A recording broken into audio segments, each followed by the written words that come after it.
D'abord, j'aimerais vous présenter Mathieu Feuillet. Merci beaucoup d'être là. Vous êtes sous-directeur opération de l'ANSSI. Guillaume Chéreau, responsable CSIRT Bretagne. Jean-Charles Renaudin, responsable cybersécurité et CSIRT Grand Est. Et puis Philippe Steuer, qu'on a eu le plaisir d'accueillir l'année dernière également, directeur adjoint du campus régional de cybersécurité et de confiance numérique, Nouvelle-Aquitaine, en charge du CSIRT régional. Je l'ai bien dit, hein. Super. Alors Mathieu, j'aimerais commencer cette table ronde avec vous, parce qu'on parle beaucoup des CSIRT, hein. Vous voyez, tout au long de notre programme, on ne peut pas s'empêcher d'en parler. Pouvez-vous nous rappeler la genèse de ces projets et où nous en sommes au niveau du déploiement de chaque région? Avec plaisir. Bonjour à toutes et à tous. Donc la notion de CSIRT ou de CERT est une notion relativement ancienne. Donc, en tant que sous-directeur opération, j'ai aussi la chance d'être le chef du CERT-FR, qui est au sein de l'ANSSI, qui a été créé en 99. Donc on va en fêter les 25 ans l'année prochaine. Et quand il a été créé, par contre, il y en avait 3 en France. Donc c'était quand même une notion à l'époque discrète, mais qui montre quand même qu'on remonte à loin le fait d'avoir des équipes qui soient dédiées, en particulier à la sécurité opérationnelle, mais en particulier au traitement d'incidents. L'ANSSI, historiquement, s'occupe plutôt effectivement d'administration centrale, d'opérateurs régulés, un petit peu comme ça vient d'être expliqué dans le cadre des directives Nice et Nice 2. Mais elle a toujours eu à cœur, en tant qu'autorité nationale de cybersécurité et de cyberdéfense, de s'assurer qu'il y ait toujours des réponses adaptées pour tous les publics. Donc ça a passé par évidemment le projet qu'elle a fait avec le ministère de l'Intérieur, donc en 2015 avec l'émergence en 2017, la naissance de cybermalveillance.gouv.fr. Donc on a vu Jérôme tout à l'heure qui a pu en parler. Donc ça, c'est un exemple de projet qui permet d'avoir des réponses qui s'adressent à plein de publics. Il y a eu une évolution majeure en 2017 au niveau de la menace. C'est qu'il y a eu une très grosse structuration de l'écosystème cybercriminel et notamment l'émergence des attaques rançongicielles les plus spectaculaires qu'on a vues ces dernières années, mais pas uniquement. Et donc il y a tout un tas d'entités, notamment les PME, les ETI, les collectivités territoriales, qui ont commencé à être victimes d'incidents assez complexes qui nécessitent d'avoir un appui assez fort pour pouvoir traiter ces incidents-là. Et donc on s'est dit qu'il fallait qu'on fasse émerger des nouvelles réponses pour accompagner tous ces acteurs-là, parce que l'ANSSI n'a clairement pas la possibilité d'accompagner tout ce type d'incidents qui ont lieu chaque année.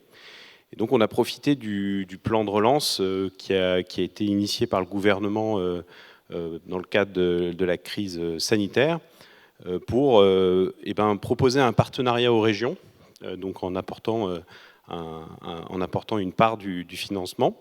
Et donc il y a 12 régions qui ont répondu présent, 12 régions en métropole, donc ça c'est une excellente nouvelle, dans l'idée de créer ces CSIRT régionaux, et donc le projet a été lancé. Il y a une convention qui a été signée avec chaque région, associée à ce financement. Et on est bien dans une logique de fournir un service gratuit, en tout cas une partie du service gratuit, pour avoir un accueil, notamment autour de ces questions de réponse à incidents, avoir un accueil des gens qui ont des problèmes, et qui puissent avoir, ça a déjà été évoqué dans la table ronde précédente, l'importance du contact humain, surtout quand on a des très gros incidents avec des gens qui sont stressés. Hein. Nous, on forme nos agents à la gestion du stress de leurs interlocuteurs, parce que ça fait partie de l'accompagnement. Et donc, d'avoir donc un accompagnement à la gestion de crise, apporter les premiers éléments, les fiches réflexes, la mise en relation avec des prestataires, la coordination potentiellement entre différents prestataires, etc. Et je pense que mes collègues à la table ronde y reviendront avec plus force de détails. L'écosystème des CSIRT est très riche. Donc, je vous disais, en 99, le CERT-FR était le 3e. Aujourd'hui, il y en a beaucoup plus. Et donc, il y a tout un écosystème. Il y a notamment l'association InterCert France, qui a été fondée en 2021, qui a aujourd'hui au moins 90 membres, enfin, commence à vraiment être très gros. Et nous, on a vu émerger donc les CSIRT régionaux, qui ont un ancrage local, qui du coup ont une bonne connaissance de leur tissu de collectivités territoriales, PME, TI, mais également aussi des prestataires qui peuvent les appuyer localement. On a vu aussi émerger la notion des CSIRT sectoriels, donc qui vont avoir une portée nationale, mais être plus spécialisés sur un secteur. Donc il y a le MCERT pour les entreprises maritimes, le CERT aéro pour les entreprises de l'aérien, et il y en a un qui est là pour les entreprises de défense, qui expose ici. Donc voilà, il y en a un petit peu de tout. On fait émerger aussi des CSIRT ministériels pour l'avoir, cette composante-là. Et en fait, tout ça rejoint en fait une notion de CSIRT relais qui est chère à l'ANSSI, pour avoir justement des relais de notre action, d'autres organismes avec lesquels on peut coopérer, sur lesquels on peut s'appuyer. Et on pourra éventuellement en reparler un petit peu tout à l'heure. Alors, notre public est très varié, hein, comme vous le savez. Juste pour définir les termes, quelle est la différence entre un CERT et un CSIRT? Alors, c'est exactement la même chose. Donc, le CERT, c'est un acronyme qui veut dire donc, Computer Emergency Response Team, mais qui est une marque déposée. Et donc, à un moment donné, maintenant c'est assez facile de l'utiliser, mais à un moment donné, il fallait demander l'autorisation, etc. Et donc l'autre acronyme, CSIRT, qui a été créé donc, pour Computer Security Incident Response Team, qui du coup, lui, est libre d'usage. Mais on retrouve dans les deux termes vraiment cette notion en particulier autour de la réponse à incident, d'accompagnement. Et il y a différentes façons de le faire. À l'ANSSI, on va pouvoir faire de l'accompagnement un peu similaire à ce qui peut être fait dans les CSIRT régionaux dans certains cas. On peut aller beaucoup plus loin en projetant des équipes chez nos bénéficiaires lorsque la situation le nécessite.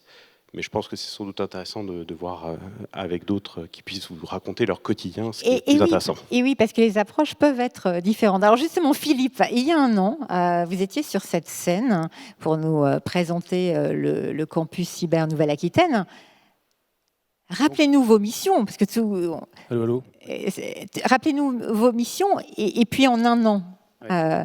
Où vous en êtes. Ouais, donc juste pour remettre dans le contexte, donc effectivement, il y a un an, le campus régional de Nouvelle-Aquitaine, donc son petit nom c'est le C3N1, hein, pour ceux qui veulent aller voir sur les réseaux. Il était constitué sous la forme d'une association, donc qui a été créée en mai 2022. Et effectivement, il y a un an, quand je suis venu, on commençait à être opérationnel, dans le sens où on avait lancé déjà une dizaine de projets et on avait une quinzaine de membres actifs au campus. Donc ça, c'est l'histoire. Après 2023, avril, donc lors du FIC, on a fait deux choses assez structurantes pour nous. C'est que l'on a ouvert, ce qui va se passer pour la Bretagne dans quelques minutes, le centre de réponse à incidents, mais également on a signé la convention avec le campus national pour être un bras armé du campus national en région Nouvelle-Aquitaine. Sur les missions, elles ont été calées sur la feuille de route de la région qui est sortie en juillet 2020. Il y avait eu un gros travail qui avait été fait par le délégué régional de l'ANSSI à l'époque sur la Nouvelle-Aquitaine, qui avait essayé de faire comprendre aux élus à l'époque l'intérêt, etc., territoire de confiance et tutti quanti. Il en est sorti donc une feuille de route avec 3 axes. Un axe qui est autour de la formation de la sensibilisation. Clairement, aujourd'hui, on a abouti à des travaux d'ailleurs avec Acima et l'ANSSI sur un référentiel de compétences pour pouvoir labelliser des entreprises qui font aujourd'hui de la cybersécurité. C'est un vrai sujet hein, sur la qualité. On va y revenir, c'est incroyable le travail que vous faites. On a également sorti 2 guides, un autour de l'impact de la NIS 2, donc on rebondit un peu à ce qui a été dit juste avant. Quel est l'impact pour les entreprises? Parce qu'on parle de petites entreprises hein, qui aujourd'hui sont très loin de la maturité, donc il va y avoir un vrai challenge là-dessus, mais également sur le Cyber Resilience Act, qui est également dans le domaine industriel, en tout cas chez nous, avec des opérateurs qui travaillent pour nous, comme Cerma, j'en nommais un. On a travaillé sur ces guides-là pour apporter une vision à ces entreprises qui vont devoir se mettre en conformité. Donc, on a un axe également sur tout ce qui est formation, sensibilisation, un axe sur l'animation de la filière avec 20 000 m² dédiés à la cyber sur Pessac, donc l'ancien site de Thales qui a été réhabilité par la région et qui accueille aujourd'hui des sociétés pas que pure player cyber, on a des ESN et on a aussi des gens dans la biomédicale, des centres de recherche. Et puis, on a parlé tout à l'heure du plan de relance, on a profité de ce plan de relance pour rajouter un 4e pilier qui est aussi une particularité sur la Nouvelle-Aquitaine. On a rajouté l'opération dans le campus. C'est-à-dire que le centre de réponse à incident fait partie intégrante, c'est un des 4 piliers du campus et donc c'est vraiment une particularité. Il y a des particularités à chaque fois. Alors justement, Jean-Charles, quand je disais que le Grand Est a investi la Bretagne, vous êtes partout. Pour chaque territoire, les approches, elles sont très différentes. On l'a encore vu ce matin, ainsi que les enjeux, forcément. Alors pour le Grand Est, c'était très intéressant. On l'a vu avec Irène Weiss. Cela s'inscrit dans un grand plan régional de cybersécurité. Qu'est-ce que ça a changé pour vous et à quel stade vous en êtes? Alors, l'intérêt d'avoir un plan régional de cybersécurité pour soutenir le CICERT, il est varié. Tout d'abord, ça donne de la cohérence au dispositif global, parce qu'on avait démarré d'abord par la mise en place d'un dispositif de diagnostic. En même temps qu'on était en train de construire le CICERT, on travaillait sur la cartographie des offreurs du territoire pour mieux les connaître et accompagner la transformation numérique des entreprises et les faire grandir en cybermaturité. Donc là, le centre est ouvert depuis le 14 février de cette année. Voilà, on répond et on accompagne aujourd'hui au quotidien des entreprises ou des collectivités qui nous sollicitent. Aujourd'hui, notre point d'attention, avant toute chose, il est de s'assurer qu'on n'a pas sur le territoire une entreprise ou une collectivité ou une association qui est victime d'un cyberaccident et qui ne sait pas qu'on existe. Donc on est en train de porter notre effort sur la communication. On est en train de travailler un gros plan de communication. C'est important de le souligner parce que il faut se faire connaître. Et on a un territoire en fait qui peut être très différent. Très complexe, on l'a vu tout à l'heure. Entre une région Alsace qui est traditionnellement très industrielle, très riche, et une région Champagne-Ardenne qui est très rurale, avec très peu d'offreurs, par exemple. Donc c'est une physionomie du territoire très variée. Irène Weiss soulignait la dimension transfrontalière aussi du territoire, 700 km de frontières avec 4 pays. Bon, là aussi, c'est une dimension spécifique. Donc ça permet d'asseoir notre action et vraiment de répondre avec une approche de proximité. Et je veux vraiment mettre en exergue ce point, ce dialogue que l'on établit avec nos bénéficiaires. Et c'est important pour moi de souligner aussi que les régions, si on fait abstraction de l'Île-de-France, qui est un petit peu atypique, c'est 90% de structures, 92% en moyenne de structures de moins de 10 personnes. Waouh, incroyable. Donc vous imaginez comment... On imagine tout de suite que ces structures-là, elles sont faiblement équipées, elles n'ont probablement pas de DSI ou rarement, sauf si c'est vraiment des experts dans le domaine numérique, voilà, ou alors s'ils s'appuient sur un outil numérique fort. Mais en tout cas, elles ont besoin, ces structures, d'être accompagnées.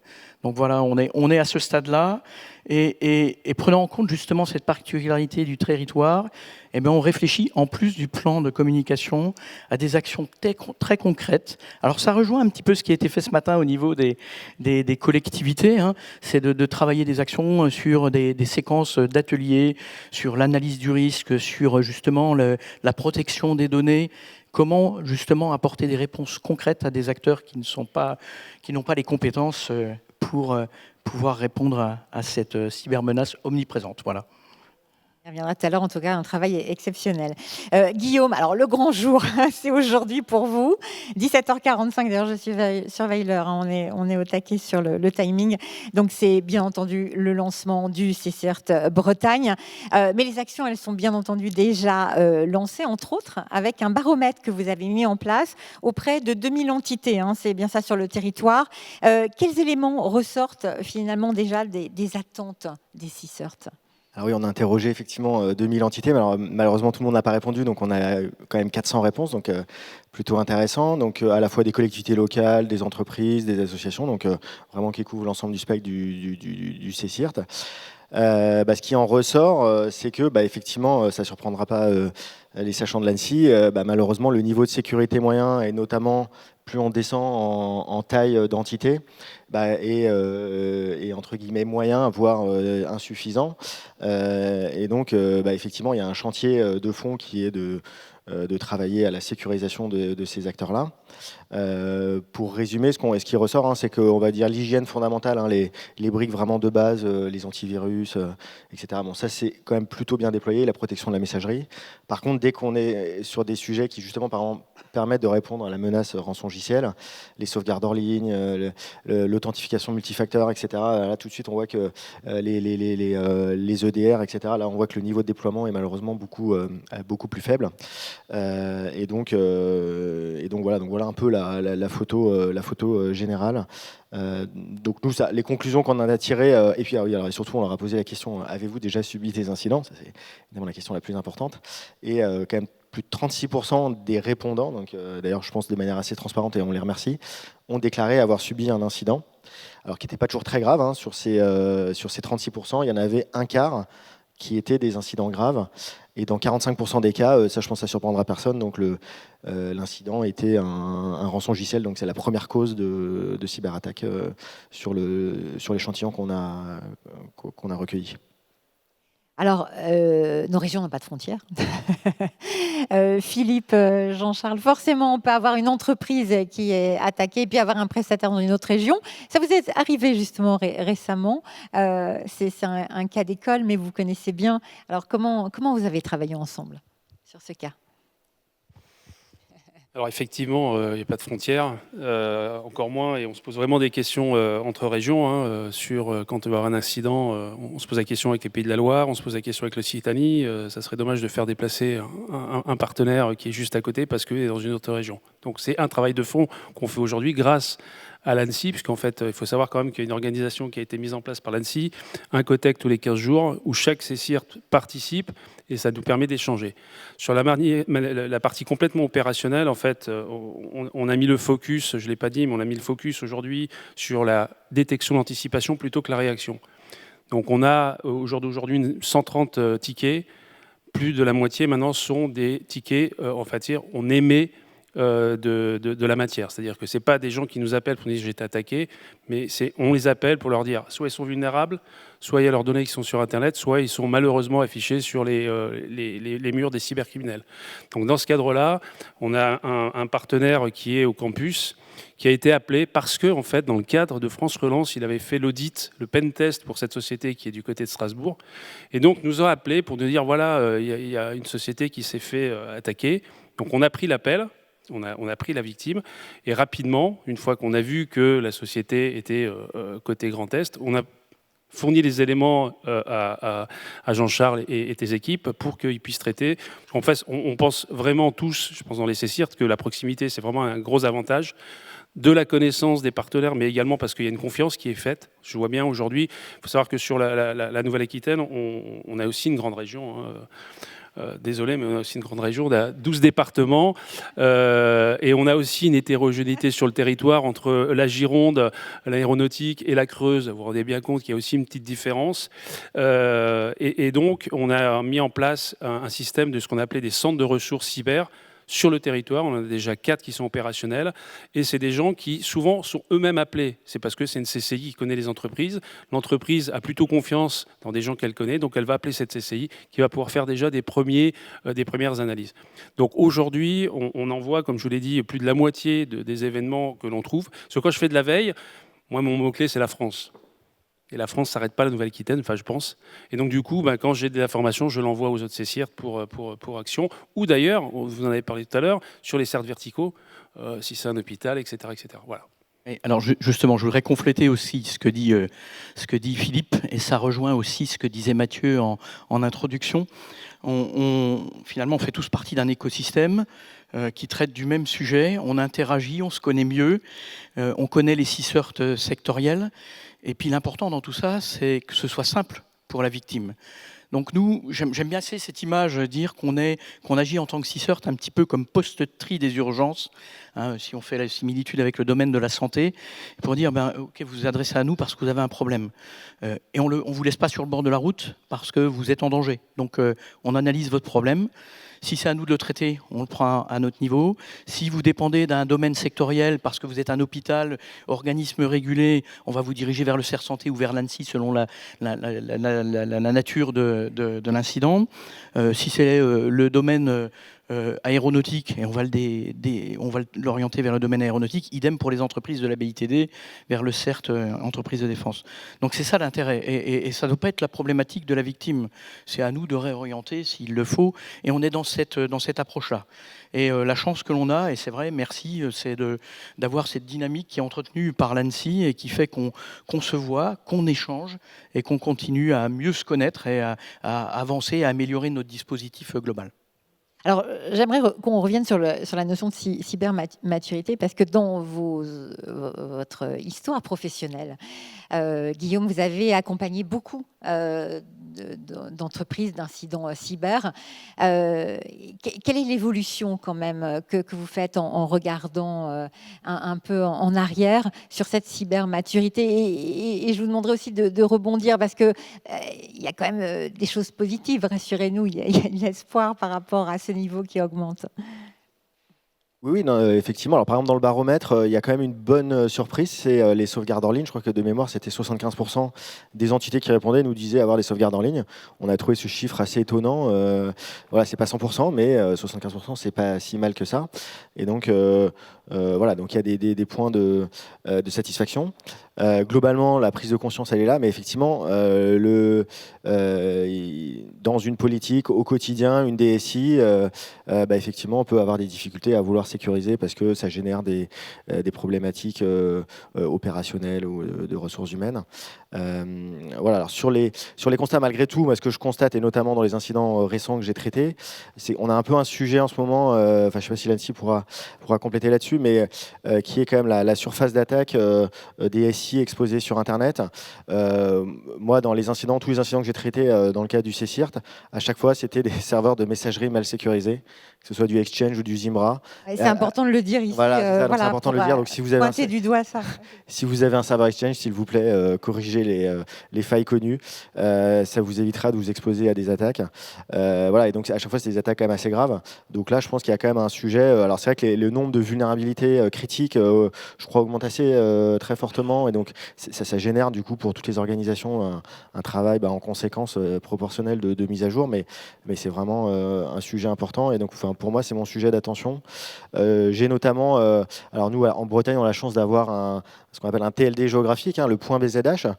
Donc on a des outils qui nous permettent de scanner tous les sites qui sont en point BZH, et alors, comme on a l'outil, on l'a fait évidemment, et malheureusement ce qu'on constate, c'est qu'il y a quand même beaucoup d'entités qui ont effectivement les failles, le top 10 des failles qui est publié tous les ans par l'ANSSI, qui sont donc c'est vrai que c'est des victimes potentielles, quoi, en gros, hein. C'est-à-dire qu'ils ne sont pas encore attaqués, mais potentiellement ils peuvent l'être, et donc évidemment ça nous préoccupe beaucoup, quoi. Voilà, donc des points positifs, c'est que ça avance, ça progresse. Les points négatifs, c'est que malgré tout, la cybersécurité, c'est un sujet du quotidien. Tous les jours, il faut mettre à jour ces systèmes, et voilà, et c'est de fait, c'est pas facile. Deux constats peut-être. Un constat qui a déjà été fait dans les tables rondes précédentes, celui de la question de l'image de marque quand on est victime d'une cyberattaque. Donc on a eu quelques cas concrets assez intéressants sur le territoire où on est alerté par différents canaux d'une entreprise assez importante qui est victime d'une cyberattaque. On s'adresse assez naturellement au délégué de l'ANSSI régional, Vincent Rhin, en Grand Est. Il y a Vincent, est-ce que tu es au courant? Ah non, je ne suis pas au courant, mais c'est bien un organisme régulé de chez nous. Donc l'ANSSI dit, je prends la main, je les appelle. Et là surprise, blocage, mais comment savez-vous qu'on est victime d'une cyberattaque? Parce que ça se voit, je dirais quelques mots derrière, ça se voit partout. Et en fait, il ne voulait pas être accompagné. Bon, dans le cas présent, c'était une entreprise qui était bien structurée, avec un bon prestataire, elle s'en est sortie. Mais ça me permet de mettre en exergue un deuxième point. C'est celui de la course contre le temps qui a été évoqué dans la table ronde précédente. Très important. On se rend compte très régulièrement quand on a affaire à des appels que pour des tas de raisons, légaux, peut-être le fait de ne pas véritablement être conscient qu'on est victime d'un problème, on tarde à se faire accompagner, et souvent il nous arrive même de dire mais est-ce que votre dirigeant est au courant que vous êtes victime d'une cyberattaque? Parce qu'on a plutôt un appel d'un technicien, on va dire. Et c'est pas le cas. Et donc il faut pas réagir trop tard. Donc c'est tout ce travail, je pense, c'est un puits sans fond pour moi, hein. On devra toujours le répéter, de sensibilisation sur cette bataille du temps, cette passer au-delà de cette affaire d'image de marque, parce que les dégâts peuvent être plus terribles. Plusieurs fois, ça a été dit aujourd'hui, plus de la moitié des entreprises victimes d'une cyberattaque ferment les portes au bout de 6 mois ou un an. Donc c'est ça, contre ça qu'il faut lutter. Donc on ne perd pas de temps. Voilà. Des chiffres toujours terribles. Philippe, vous souhaitiez non, je vais faire mieux qu'eux, j'ai 3 constats. Non, je rigole. Alors, 3 constats, en fait. Un constat côté prestataire. Alors, ce que je dis là, c'est il n'y a pas de bilan ni d'attaque, mais en tout cas, on voit que c'est très disparate sur le niveau des entreprises prestataires. Tu en as un peu parlé, Guillaume, mais c'est vrai qu'on peut se poser des questions des fois sur les entreprises ou les organismes qui font ce genre d'action auprès de nos bénéficiaires. Le deuxième constat, c'est que, je remets dans le contexte, j'enlève les ETI qui elles-mêmes ne sont pas toutes à même niveau, hein, mais si on parle des petites collectivités et des petites entreprises, en face, quand on a un incident, je vous rappelle qu'on n'a ni DSI, ni RSSI, ni même quelqu'un qui sait comment est l'informatique chez eux. Donc ça, c'est vraiment un constat sur la maturité, simplement de la connaissance de leur infrastructure. Et puis, donc, le dernier, c'est qu'ils n'ont pas non plus la notion de la maturité.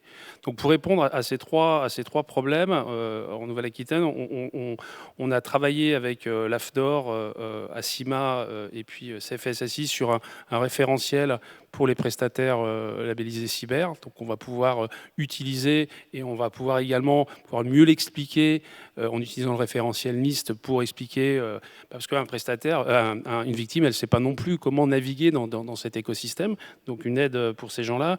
On est en train de finaliser une formation d'1 semaine. Alors, on voulait gratuite au début, mais le passage à l'échelle va être compliqué, mais une formation de 5 jours pour avoir, alors pas ni un RSSI ni un DSI, simplement un référent cyber dans chaque petite entreprise, moyenne entreprise et moyenne collectivité, pour qu'elle sache, ce que c'est une vulnérabilité, parce qu'on a, grâce à l'ANSSI, des outils qui nous permettent de dire « vous êtes vulnérable », mais si en face, on a quelqu'un qui ne comprend pas, ça va être très très difficile, qui sache parler de risque, lui poser la question, demain vous n'avez plus d'informatique, qu'est-ce qui fonctionne plus, en termes de services, par exemple pour une commune, aux citoyens.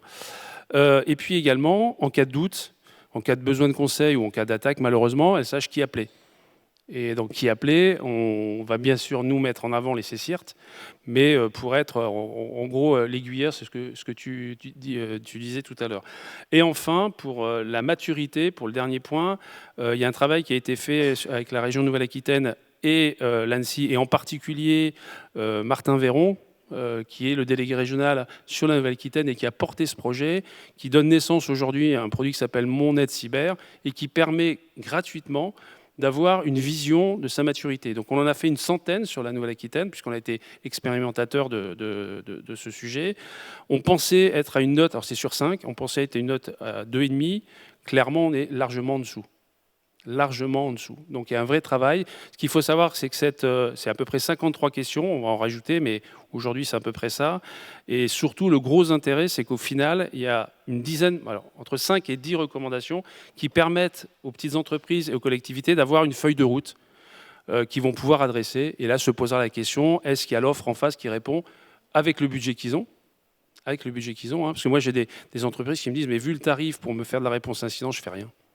Je fais rien, je peux pas. C'est un vrai sujet, voilà. Forcément. Mathieu, vous souhaitiez aussi compléter les propos. Oui, alors vous voulez des bonnes nouvelles, je vais vous en donner 2.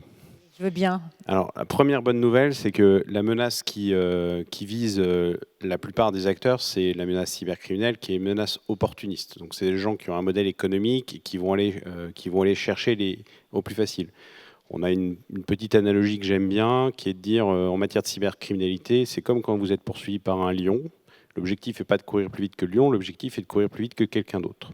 Donc du coup, l'objectif, il y a un certain nombre de choses de base à faire qui vont permettre de se mettre en sécurité, parce qu'on ne sera plus une cible intéressante. On n'aura pas forcément un niveau de cybersécurité parfait, mais on ne sera plus une cible intéressante. Donc on a parlé des choses, je ne reparle pas de tout ce qui a été évoqué, mais voilà, donc ça c'est la première bonne nouvelle. C'est qu'on n'est pas en train la plupart des acteurs ne luttent pas contre des services étatiques qui vont mettre 3 ans à rentrer chez eux avec des moyens absolument colossaux pour y arriver. C'est pas ça la menace pour la plupart des entreprises, des collectivités territoriales, etc. Et la deuxième bonne nouvelle, c'est qu'il y a ce réseau de CERT qu'on est en train de créer, qui est là pour aider les gens. Et donc, quand le CCIRT de telle ou telle région ou que le CERT-FR vous appelle, c'est pour vous aider. Donc, on n'est pas là pour... L'ANSSI a aussi un rôle de régulateur, l'ANSSI, etc. Mais quand on appelle, on dit bonjour, c'est le CERT-FR, vous avez un problème. On n'est pas là pour dire vous auriez dû faire une déclaration, vous auriez dû faire ceci. Non, on est là pour aider les gens à traiter leur incident. Dans le cadre de ce traitement d'incident, on pourra leur rappeler, parce que ça fait partie de ce qu'on fait, est-ce que vous avez pensé à porter plainte, est-ce que vous avez fait votre déclaration à la CNIL et si nécessaire auprès de l'ANSSI. Mais on est bien là pour les aider à traiter cet incident-là sur tous les aspects. Donc c'est vraiment important de bien le garder en tête. Il y a des services de l'État, il y a des services dans les régions qui sont là pour accompagner les gens, qu'ils aient un incident ou qui sont susceptibles d'en avoir un et qu'on cherche à l'éviter. Et donc ça, c'est aussi une excellente nouvelle.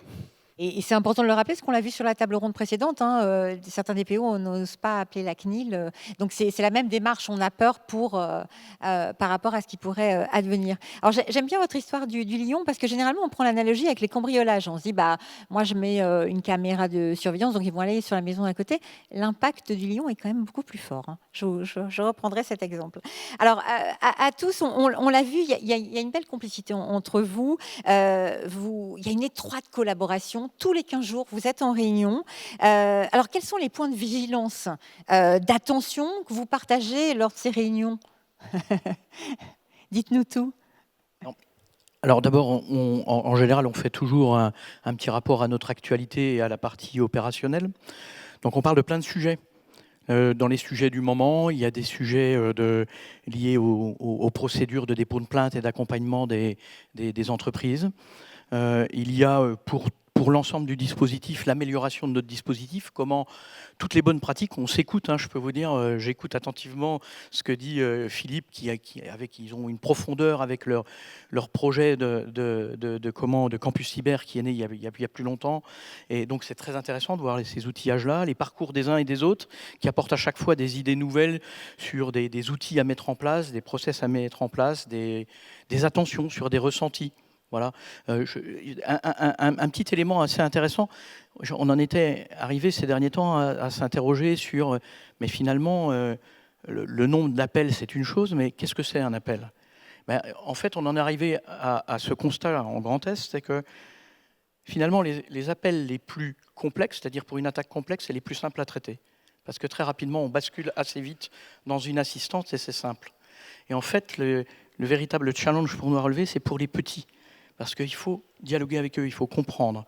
Et donc, on part d'un incident complexe qu'on peut traiter en 30 minutes max, sur un autre incident qui est pourtant beaucoup plus simple, mais il va nous falloir 5 heures pour le traiter, plusieurs appels, pour bien comprendre, aller dans la profondeur. Donc on discute sur tous ces sujets pour être plus performant, être meilleur, pour accompagner nos bénéficiaires. Mais je vais laisser Philippe, il y a sans doute plein d'idées, et puis après, Guillaume complète. Guillaume, bien sûr.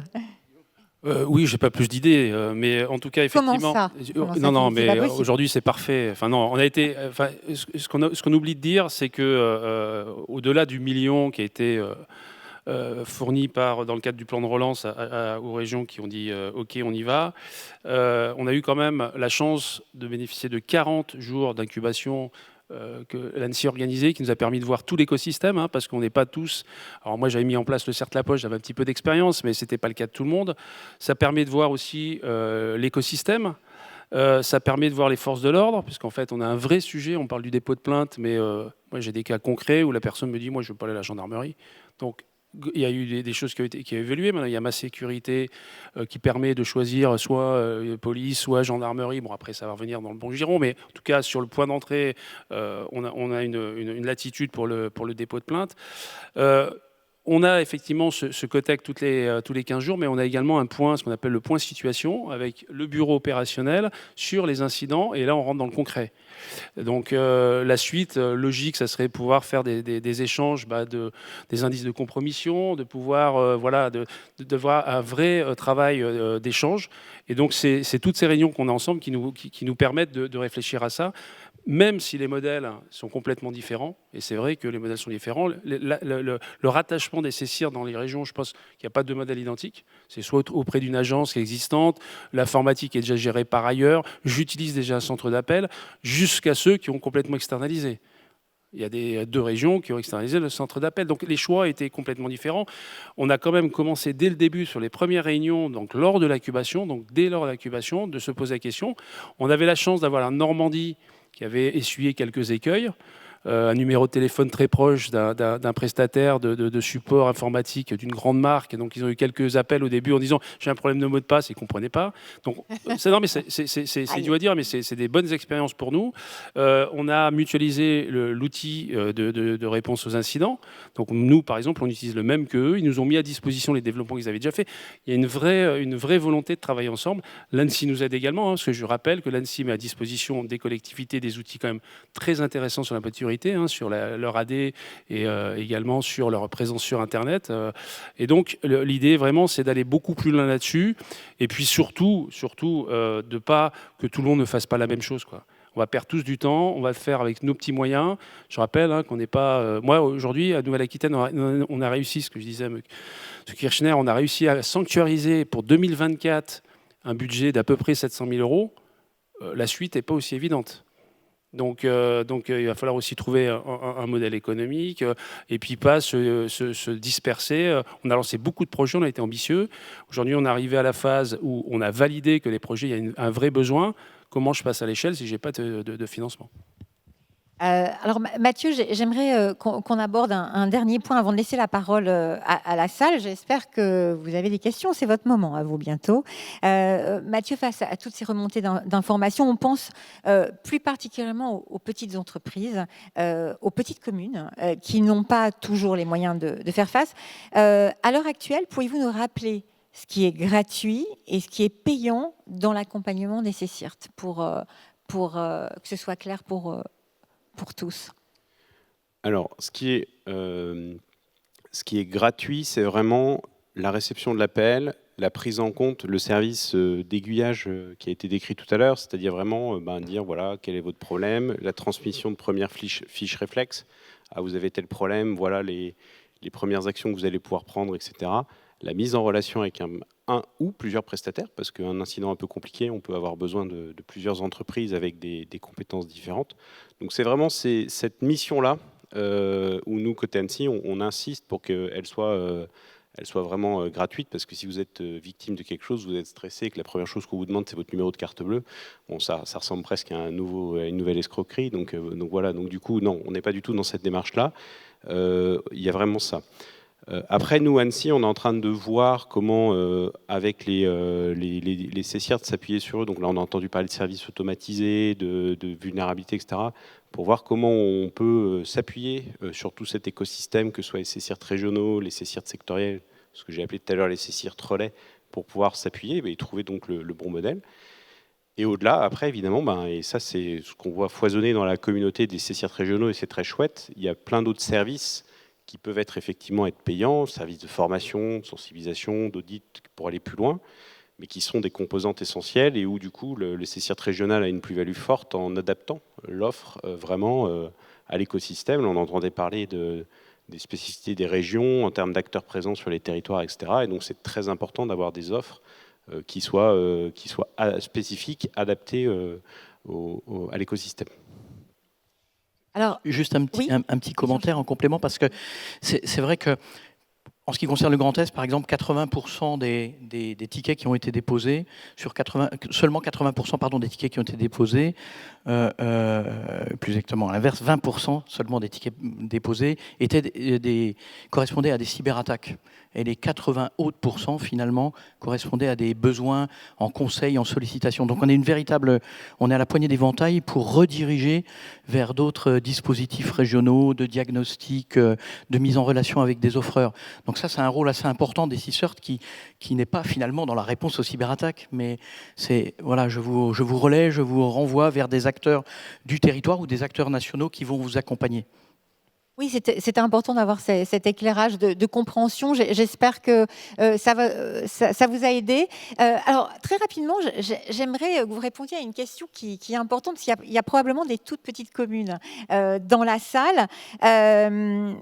Rappelez-nous les bons réflexes et bonnes pratiques quand on a un crypto-locker. Il y en a 4. Ah. Vous n'éteignez pas les machines, vous les débranchez du réseau, vous ne branchez pas de nouveaux équipements sur le réseau, et la plus importante, vous appelez un CSIRT. Ah, on n'éteint pas. Le premier point, Mathieu, c'était ? On n'éteint pas les équipements. Pourquoi ? Pour 2 raisons. La première, c'est que en éteignant, on pourrait effacer des traces qui pourraient être utiles pour les investigations numériques. Et la deuxième raison, c'est que les cybercriminels sont des informaticiens normaux, ils font des erreurs. Et que parfois, on peut retrouver, notamment en mémoire vive, les données. Et si on éteint la machine, on perd cette dernière chance qui ne marche pas à tous les coups. Hein. Ce n'est pas une assurance vie, hein, mais parfois ça marche. Donc voilà, donc n'éteignez pas les équipements. Par contre, on les débranche du réseau. Quand c'est un équipement Wi-Fi, on éteint le Wi-Fi en fait. Hein, et on débranche le réseau. On ne connecte pas de nouveaux équipements pour éviter qu'il leur arrive la même blague. Et le dernier point, faites-vous aider, appelez un CSIRT. Que ce soit, comme ça a été très bien rappelé, de toute façon, si vous n'appelez pas forcément le bon, c'est pas grave. L'aspect réseau fait que vous arriverez au bon endroit au final. Et voilà. On l'a bien vu, surtout, n'hésitez pas, faites-vous aider, c'est tellement important. Et là, vous avez quelqu'un au bout de la ligne. Un conseil ou Mathieu a tout dit ? Un conseil complémentaire, peut-être, c'est préserver ces sauvegardes. Enfin, si vous avez des sauvegardes hors ligne au moment d'un incident, assurez-vous qu'elles sont bien saines. Et si elles sont saines, ne les branchez pas, évidemment. Préservez-les, bon, c'est un peu évident, mais autant le dire. Voilà, c'est vraiment un point important, puisque en fait, quand vous avez vos sauvegardes, vous êtes entre guillemets totalement immunisé face à. Il peut vous demander 1 million ou 100 millions, vous en fichez. De toute façon, vous avez vos données, donc ça n'a plus de prise sur vous. Ouais. Bien sûr, tellement stratégique les sauvegardes. Jean-Charles. Tout a été dit. Oui, puis peut-être aller de temps en temps à Lourdes. Ça, c'est en Nouvelle-Aquitaine, oui.